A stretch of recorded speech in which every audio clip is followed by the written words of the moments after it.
5 years ago, no one was with a good habit with customers on how to deal with subscription. So things would renew naturally. Now, every purchasing office is looking critically at all their book of software and questioning every time. So you have to sell it every year. That's something that has changed a lot in the past 3-4 years. Welcome to Revenue Insights. We're joined by revenue leaders from some of the highest growth companies. Together, we explore how they built their revenue teams, the journeys they've been on, and the lessons they've learned along the way. Revenue Insights is brought to you by Ebsta. We're an AI-first revenue intelligence platform designed to help you close more deals, retain more customers, and forecast better. Enjoy the podcast. Hello, everyone, and welcome to today's episode of Revenue Insights podcast. We're thrilled to have Hervé Timsit, the Chief Revenue Officer at EDB, with us. With over 17 years' experience in enterprise software, IT infrastructure, and SaaS sales, Hervé has a proven track record of scaling sales teams and driving business growth at high-value companies like Microsoft, CloudBees, and Tracelink. He has a unique ability to combine sales strategy, market development, and revenue operations to deliver exceptional results. Hervé's insights into driving digital transformation and aligning RevOps across global teams will be invaluable to our listeners. So without further ado, welcome to the show, Hervé. Thank you for inviting me, Guy. Great to be here. So we're going to jump straight in. You've got this fantastic, fascinating career working in a wide range of companies, all the way from startup through to public giants. Can you share what initially sparked your interest in the revenue operations and sales leadership space and how you got started? Yeah, actually, it was not the plan at all for me to end up in tech, right? I come from a family of entrepreneurs which were in construction business, and that was not the plan. I was lucky to be born in Casablanca, which was a very, very diverse place. You know, my friends in the classroom were about everything from race, wealth, religion, thinking. And that was a blessing for me because it really helped me connect with many different people. But to cut a long story short, very quickly, I would say 84, 85, I realized that software and IT were going to change completely the world. And I remember I was already building a business application with local area networks in 85 and 86. Yeah, I remember, some people would remember that 1 megabyte twisted pair. But I could see the power of those things. I could see how it could transform the way people work together first and the way it transformed the efficiencies for companies, things such as cash collection or planning. And then very quickly, instead of doing a career in construction business, I say, I want to be part of the people who are going to change this world because I knew I could see that all that technology was going to change this world. And truth is, it did. Amazing. And talk us through the career path from there. So it sounds like you were quite technical at the time. So you ended up as a chief revenue officer. Take us through that journey. So yeah, pretty naturally, when I made that decision that I wanted to be part of people making that change and being in an entrepreneur family, I created my first company. And I built it from the ground up. I was the first employee. And we were specialized in back-end software, API software that would change the way that organizations communicate better. We were really focused on collaboration. We had a word at that time called groupware. And so I created my first company. And after 3 years, I was lucky to sell a good chunk of it and understand that, that was a really, really nice place to have fun, grow things, build things, make money on the way. And I did that a couple of times with other software companies. And after selling the third one, I was thinking about what's the idea I'm going to have for the fourth one. And, I didn't come up with anything really great or that excited me a lot. And then I got a headhunter call me and say, look, we need someone that knows how to deal with those large OEM deals because we got pretty good at selling our technology as OEM to IBM and Lotus and all those guys. And we need someone who's going to build a business around that. And I was lucky to start working for BMC at the time. And it was funny for me because people say, Hervé, you've been a CEO. How come now you're going to work for other people? And I used to tell them first, if you think that when you're CEO, you're the chief in command and you run everything, you don't, right? Number one, when everyone left the office, all the hardest problems are on your desk, and there's no one else to help you deal with them. But you're not the only boss. It's either your board or your wife or sometimes both of them.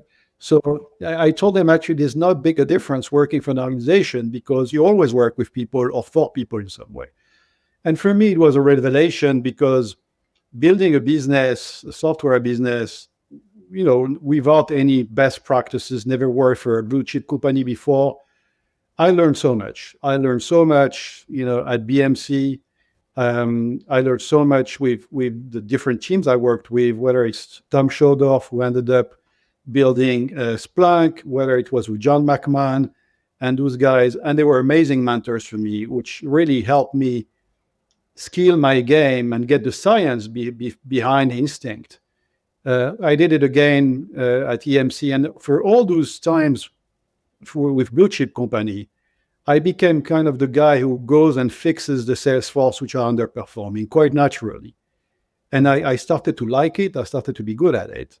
And then I was at EMC for 3 years.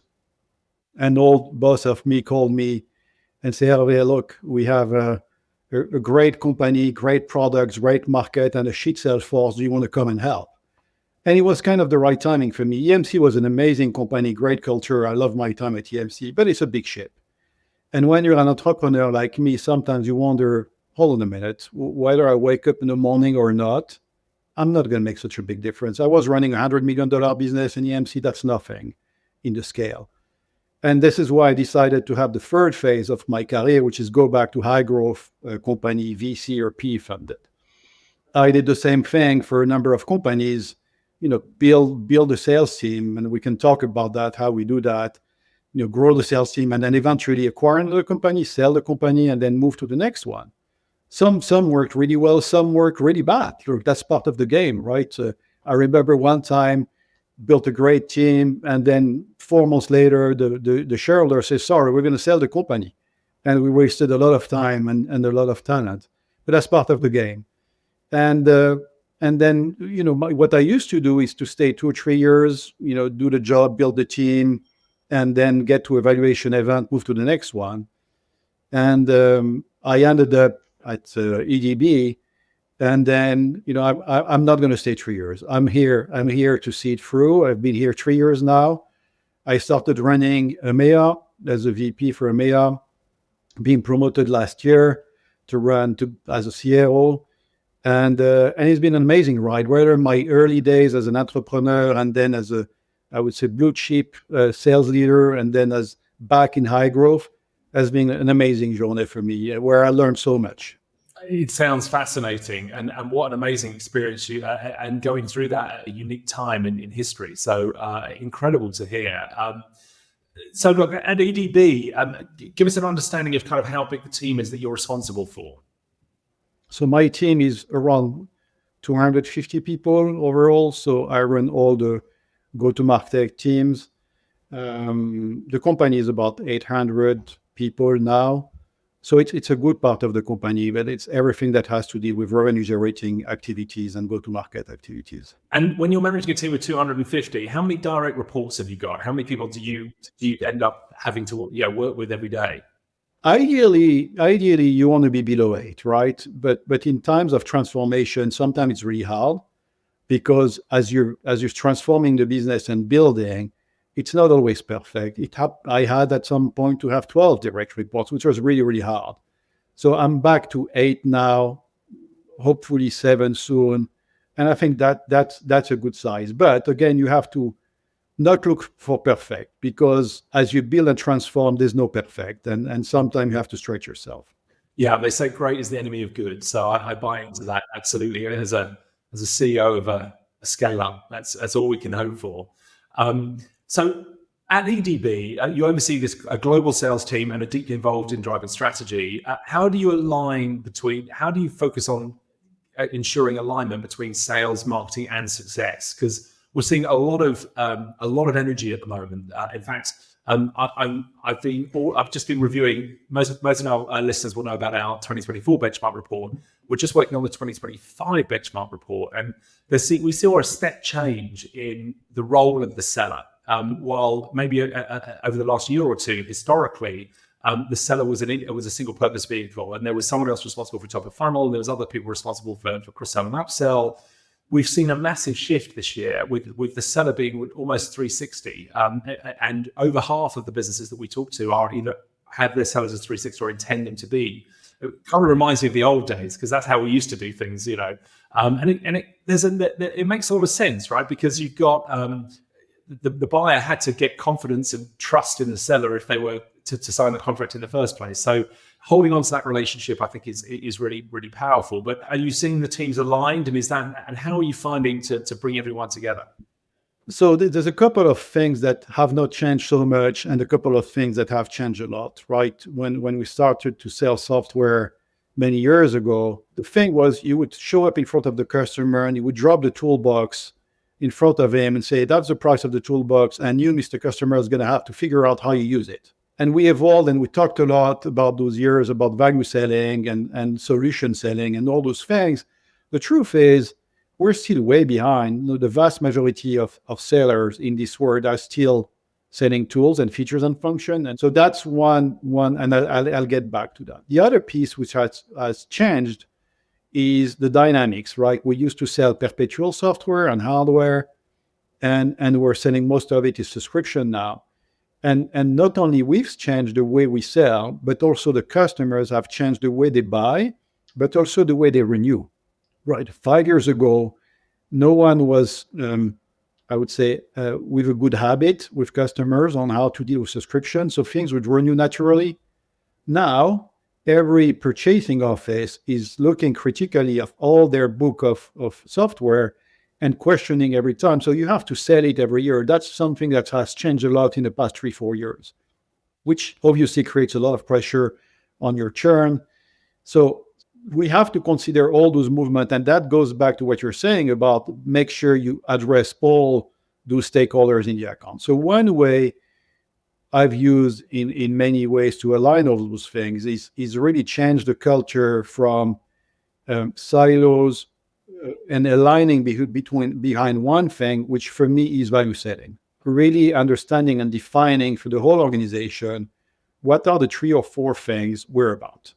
What are the 3 or 4 things where we make a difference for our customers? They can be around innovation, they can be around growth, they can be around cost cutting, they can be around leadership in market. But you, as a company, I think you have to define those, and those have to be shared with all the organization, not just the go-to-market organization, the engineering organization that starts to understand when they're building a feature, what is this feature meant to impact for our customers, and look forward to that when you talk with CSM, when they make sure that there's adoption, what is the adoption intending to do for the customer, and really change the mindset of the whole organization, not just team organization, and align them behind those value drivers. Now, that's easy to say, but to do that, you need alignment at the executive level with all your other colleagues, because this only works if this is something which is really shared across all the organization, all the pillars in the organization: marketing, engineering, product management, revenue, and all those things. And that's one of the things I've been working on for 1 year, which is, I always say in our job, sometimes you have to fly the plane and while you change the engines, right? So you have to deliver the revenue while you change some of the engines. So we did that at the same time. We had an amazing year, but at the same time, we managed to transform the organization and align everyone. Now, the next thing is you have to make sure that it stays this way, right? And we don't drop the ball, because there's always going to be distractions. No, it makes a lot of sense. Some of the data we're about to launch next month in the 2025 benchmark report, we were looking at the source of new revenue. And what's really interesting is in 2024, we saw that over 52% of growth revenue didn't come from new logos. It came from existing customers. And it shows how important looking after those existing customers is. And one of the really interesting data points we saw, Ebsta as a revenue efficiency platform, we really try and focus in on understanding what relationships are driving revenue. So what was fascinating to look at was the impact of, if the last 2 QBRs you've done with your customer were with the C-suite, you are now 7 times more likely to get the cross-sell upsell. And if the last two QBRs were with more junior resources, you are now 4 times more likely to churn. And it's so important to understand that which relationships are driving revenue for each organization, and making sure that you've got a simple way of monitoring the engagement with those stakeholders. And it just shows you, data is so important now to how we operate, and you can't run a scalable engine, a scalable go-to-market engine without data. So from your perspective, Hervé, how do you incorporate data analytics and performance metrics into your RevOps strategy and kind of continue on that journey of optimizing sales processes and driving better outcomes? People often make fun of me because of my dashboards and the way I look at the data. And I want to make sure I'm prescriptive when we industrialize the dashboards or the reporting. I don't wait for someone to tell me, is that good enough for you? And I'm going to say that again. I carry with me my SQL request that allows me to extract data from my system, whether they are Salesforce or whatever, so I can look at the data real time. And that's the first thing I do when I connect on my PC in the morning, is really look at whether it's pipeline, engagement, renewal, all the motions, activity, leads. I look at all those data all the time. And then they enlighten you when you have the conversation, because you can't just have the data piece. This is what I call the gut and the brain, right? So the brain is the data, and the gut is the conversation you're going to have with the people in your team, and those have to connect. So I instrument those things, and then I ask my RevOps organization to industrialize that so we can deploy that in the rest of my organization and have the same measures. We have all sorts of data, as I said. You also have data, for example, how to manage performance and leading indicators in terms of activity, quality of activity, indicators of pipeline, source pipeline, transformation, pipeline velocity, but also the odds of that pipeline coming by source.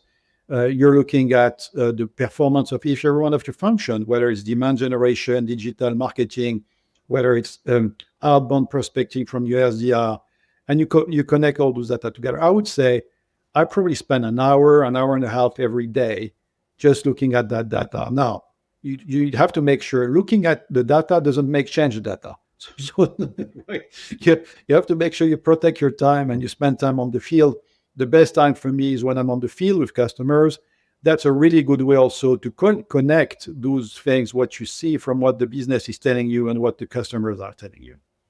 No, it's totally understand it and agree. And it's lovely to hear how data-driven you are. And it's so pivotal. If you want to be the biggest difference between, your individual contributors, your sellers that have kind of been promoted into management roles, and professional managers, is how they digest the data, how they are able to interpret the data and actually action it to actually have change. It's also, Guy, an amazing coaching vehicle, right? Because when you coach people and you help them develop and you help them grow, you can't rely on impressions or perception. You have to get it back to what matters and the difference and the impact they're making. So when you actually have reviews with the individuals, you want to make sure you sustain that with good level data to help them progress. No, I absolutely agree. We went into a customer recently, and one of the things we do when we set up a customer is we want to make sure we're going to build benchmarks on that. Some customers might have 10, 20, 30 different go-to-market motions, and we need to build a benchmark of what good looks like for each of those motions so we can compare it to the deals that are in flight. The challenge is the data in Salesforce is never as clean as you want it to be. So we built, I suppose, an AI agent that's able to go through the historical traffic in things like the mailboxes, the calendars, and the phone systems. And we fix the historical data associated to deals that have closed, won, and lost in the past. So you might see an opportunity with one contact and 3 emails on it. By the time we finished our journey, it might, after we kind of connected everything up, you'll see that the buying committee was actually 9 stakeholders, and there were 250 interactions through a 5-stage sales cycle. So knowing that information allows us to kind of understand what the benchmarks need to be, and then we can prompt the B and C players as to what the A players would do in those circumstances and encourage them to follow that process. And as we talked about churn, which is really, I think churn is, you can execute well on selling whether you expand or get new logo, but churn is something that can bring you from great to average if you don't control it. Actually, the data is going to help you a lot, because one of the key I learned in churn, of course, there's product market fit, there's quality of product, there's all those things, but there's also at what time do you engage with the customer? Because If you engage with customers at the moment you need a renewal, it's over. It's too late. The decision has already been made 6 months ago. Now, no one has infinite resource, and you can't deal with the thousands of customers you have. But if you have data and you look at the data in the right way, just as you described, then you have hints of where should you focus first in order to ensure you're going to get either your renewal or better your expansion. It's critical. I absolutely agree. And again, we developed or codified what a relationship is, and we turn it into a score out of 100. And being able to look at an individual account and say, look, guys, no one's engaged with the C-suite in the last 6 months. We need to do something about that. And being able to monitor that, and a week later go, well done. We managed to get engagement with the CFO or whatever it might be. It's a beautifully simple way of really keeping on top of this stuff and giving everyone a clear, single North Star metric they need to aim for. We'll return to the episode in a moment. This podcast is brought to you by Ebsta. Every year, we produce the B2B Sales Benchmarks Report. It provides insights from the analysis of billions of revenue dollars, revealing what attributes drive top sales performance and highlighting where time and money are wasted. To get early access to this year's benchmarks report, sign up for our newsletter at ebsta.com/newsletter. Now, back to Revenue Insights. I had a different question for you. I think you and I have something else in common. I believe that we're both real advocates of the MEDDIC methodology. So huge fan of giving sellers that structure to really help them understand what good looks like. And what's really funny, one of the things I mentioned earlier that when we onboard customers, we go back over the last year's worth of data. One of the other sources we look at are call recordings. So if someone's already got a system in place that's recording their calls, we're able to analyze the last year's worth of calls. And what's fascinating when we then attach them back to the opportunities is you'll see deals that have closed lost in stage 4 or 5 in the sales cycle. But when we look back at the qualification, so our AI engine will extract MEDDIC from the call recordings and tell you how well or badly you qualified the customer, even on deals that closed a year ago. And what's really interesting is more often than not, deals that close in later stages, when you look back at the qualification, it was just never there. They weren't actually in a sales process. We didn't have MEDDIC complete. That methodology is so important. However, coming to my question, how do you ensure that the entire sales team adopts and consistently applies MEDDIC to accelerate that sales cycle and increase deal value?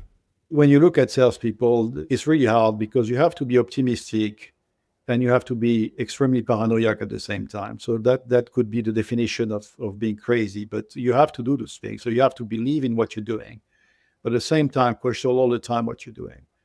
And I think MEDDIC is going to help you get that rational and that framework that also help you materialize really where you are and what are the gaps you have and where do you need to go first? What priority do you need to do? Do I need to develop a champion? Do I need to make sure I understood what pain I'm dealing with? Do I need to make sure that I meet the guy who's going to sign? All those things, MEDDIC tells you where you are and what you have to do next. Now, back to your question, MEDDIC has been, everyone talks about MEDDIC and sometimes people say MEDDIC is a methodology where we all know it's not. It's a qualification methodology, not a sales methodology. And a lot of people, by reading MEDDIC, think they get it, right? And because it's easy to understand. But there's a big difference between understanding MEDDIC and making it second nature in every engagement you have with your customers. Because this is where it makes a difference. Once you're back at the office, if you ask yourself, oh, is this guy a champion? It's too late. You've left the room. It's important when you are in the room and when you question around the table, who can be my champion? Who are the 1 or 2 guys that can be my champion? And how I'm going to do to make sure I develop those people. So I think the challenge with MEDDIC is not understanding it, but is making sure it gets inside a second nature of the rep. And that takes time. It takes time, but back to your point, it also takes alignment in the organization to make sure the SEs, the CSM, the renewal managers, the reps, everyone speaks with the same language. So the way I've approached that is instead of rolling MEDDIC, I've approached it by reading one by one, which is almost a letter for first quarter, a letter another quarter, starting with what I think is, we would dispute is champion or identify pain, the most important one, I think identifying the pain is probably the first one that has to go, because if there's no pain, there's no reason for you to spend time here and the customer to spend time with you. Make sure people really get that. Once you get that, you move to the second one, and that works. I think that's really interesting. Last year, we did a big piece of analysis. I think we analyzed 1.2 million hours of sales calls. And what was amazing is that the top performers were working with the customer on their objections very, very early in the sales process, really not only trying to understand why they should buy what they're selling, but also trying to understand what are the other priorities that they're working on. What other projects could get in the way of this? And what ROI have you on those projects versus this? Really, and the way that they tackle those objections, that investment in those early stages pays dividend. That the speed and pace at which deals progress, once you've got through that, is fascinating. And while the B and C players almost shy away from dealing with those objections until much, much later in the sales process, and then all of a sudden everything slows down. Absolutely agree with you. I often say to my team, I say, if there's an RFP, probably someone has already written it and you're not going to win it, right? If there's a budget, probably somebody has already built the budget and it's not for you. So your job as a salesperson is to effectively design the demand, influence the demand, and create that budget, or take the budget from somewhere else. I have a funny story. I was working for a company at one time where we used to sell a lot to public sector in the UK. And one day we lost a deal against a garbage truck, because at the end of the day, if you look at the council, they had 10 things to buy, and they had made the priority, well, we have to buy the garbage truck before we buy that software. So we're always in competition with other projects. And effectively, at the end of the day, what's going to win is the level of urgency, but the champion you have, right? Do you have the stronger champions going to be able to drive your deal? That is, and if you don't build that in the beginning, to your point, you don't define those priorities, you don't identify who's the competition, you're going to end up losing a lot of time. Back to the question you were asking earlier on MEDDIC, one of the big impacts it does for you, it prevents you from working on the wrong things. So one thing we changed this year, we made, when I took over the role, we made validate a really, really important stage. Like everything that goes off in validate, which is stage 3 for us, has to be something we're going to win. So we put a lot of pressure early in the sales cycle. And it does two things for you. One, you stop wasting time and resource on deals you're never going to win. And two, you have more time to spend time on deals that you can win and make them bigger. So really, really back to your point of pushing qualification early, asking all the questions early is really critical. Yeah, and we also found that finance persona is more important now than ever before. And in fact, if you don't engage with the finance persona until you're presenting back the solution, the win rates are 14% lower. So you really want that finance persona involved in that defining of the solution in the first place and agreeing what that looks like. And it's more important now than we've ever seen before. We've never seen how that role being so important. So really fascinating.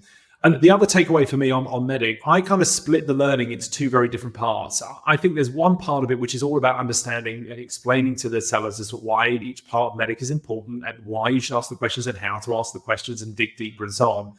There's a very different skill set in recording that information in the system of record.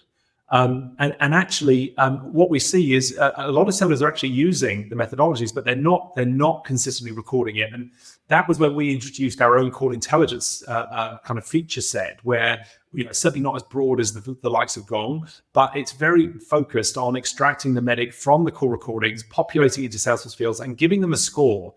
Almost a green thumbs up or a red thumbs down. And the seller wants that green thumbs up because they want to move to the next stage, or they get a spiff if they get it right. So allowing the AI to do the heavy lifting, it still allows the seller to focus their energies on building the relationships and asking the right questions. But the AI is so powerful now, it can really give you absolute consistency in the way we record the objections that were raised or the competitors that were mentioned, or capture the MEDDIC and score it for us. So for us, that was transformational and allowed customers to focus on the educating piece rather than worrying about the admin element of kind of getting it consistently in the system of record. I agree, Guy. That's a really, really good way to look at it. And it does something really, really important that we all see together. It removes the pink color glasses, right? Because you can talk with almost every sales guy when they come back from a customer facing meeting. It's always amazing. it feels like the deal's tomorrow, and maybe the customer is excited too, right? But the reality, it's not. And having that other pair of eyes that give you other view and forensics on what happened is really, really good coaching element for the rep, but also for the first time who's dealing with him. So those systems are really, really important going forward. And it's amazing the reporting you can get out of it, because it's all being done in the same format. Suddenly at the end of the month, you push a button and here's how often competitors are mentioned. And look, there's a spike in a particular one. How have we got the battle cards we need? And. So it's been revolutionary from my side. But as we talk about technology, throughout your career, I'm sure you've worked with all sorts of cutting-edge technologies in various roles. So how do you evolve and implement new technology to scale and optimize revenue operations? And is there a particular kind of a set of tech that you take with you as you move into different roles, or has it evolved over time? Well, a set of tech I take with me first, there's not many things but Salesforce in terms of CRM. Like it's becoming the SAP of software, for the good and the bad, right? And but so I don't think that's a choice. Then on top of that, you need to make sure you have a system that allows you to make sense of those data, capture activities. And we have a stack, and we evolve. For example, Gong was a big thing 2 years ago. I think now probably there's other things on the market, to your point, which are doing a better job and which are more granular. I take with me the logic of all my analyses that have been built for many years. But one thing I often do is make sure you do it with your own technology. So as you probably know, at EDB, we do data and AI. There's no AI without data, and we have a bunch of technology. So we've built our own data lake with our own AI behind the sales data, because we want to make sure that when we convince customer, we are consuming our own technology. So as I go, I keep innovating and finding ways to make good use of the technology that comes in the market. We've recently secured a really good tool that helped us with activity, for example, which was really painful in the back. We had to scan the calendars and it was never right. And so you have to look on the market. What are the things that help you move forward? Yeah. Are you able to share the name of this new tech you brought in? So we just secured something called Nectar, which does a really good job for us in terms of tracking activity. And being able to have the real activity, which activities always I always say, if you don't have enough activity, you're certainly not going to have enough pipeline and certainly not make your number. If you have enough activity, you may have, it's not a sufficient condition, but it's a necessary condition. So you have to watch that. Don't say, oh, he's very busy. That doesn't mean he's good busy. He's probably very busy. No, you have to look, is he good busy? No, I agree. Look, even what we're seeing is over 2/3 of sellers missed quota last year. And that's, frankly, it's just not sustainable. So we've got to find ways of bringing everyone along that journey with us.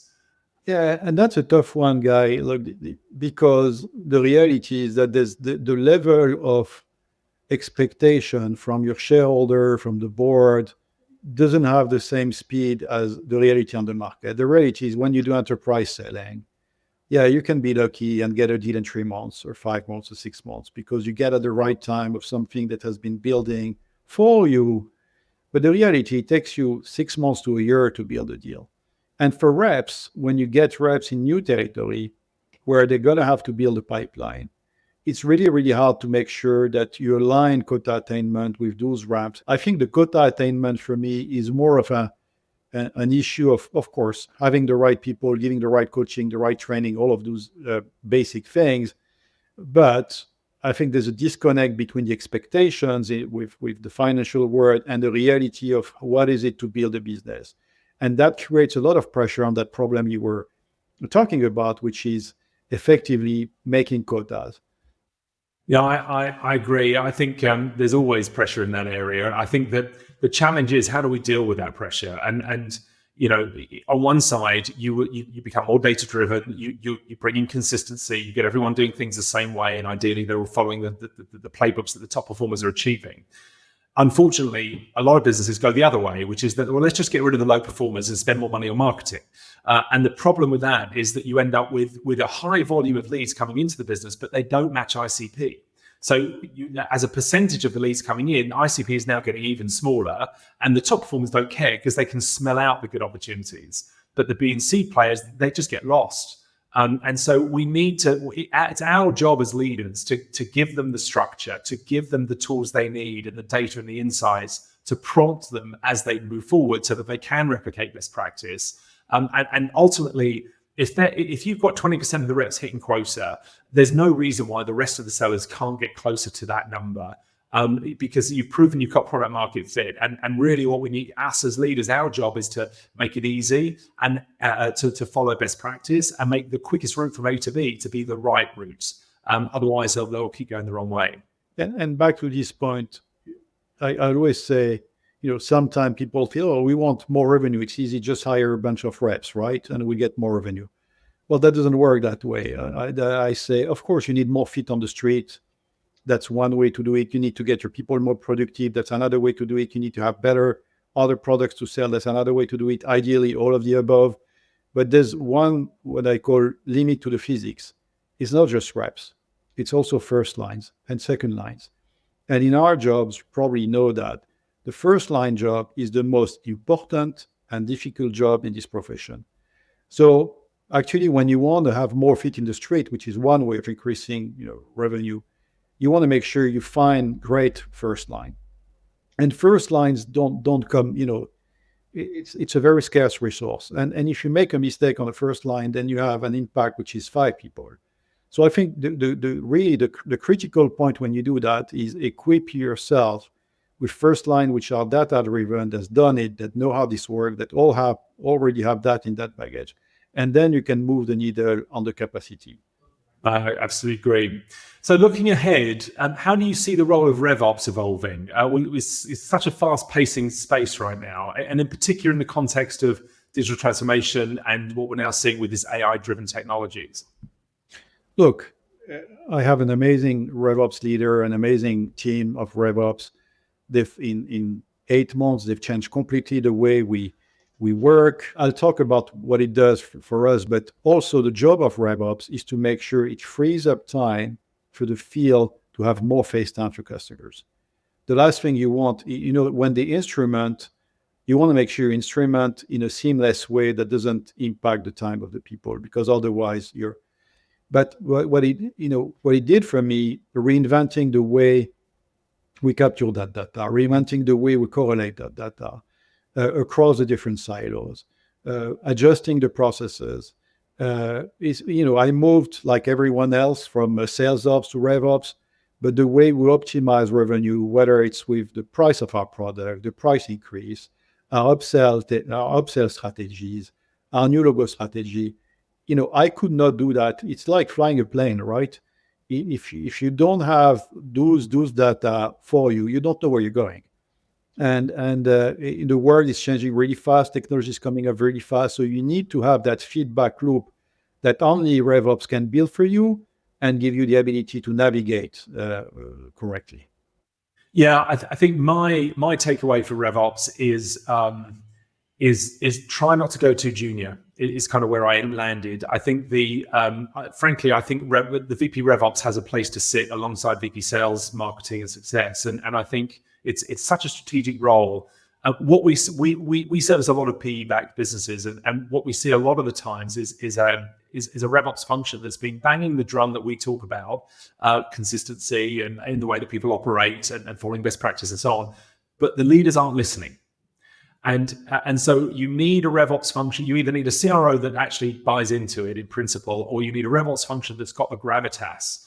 And I suppose the big step change that we help our customers with is when that RevOps function is there, but it isn't getting the traction it needs with its leadership, by turning the data into insights and making it kind of almost in a picture format. Suddenly it becomes undeniable. And then it was the leadership's idea in the first place that we should definitely make these changes, right?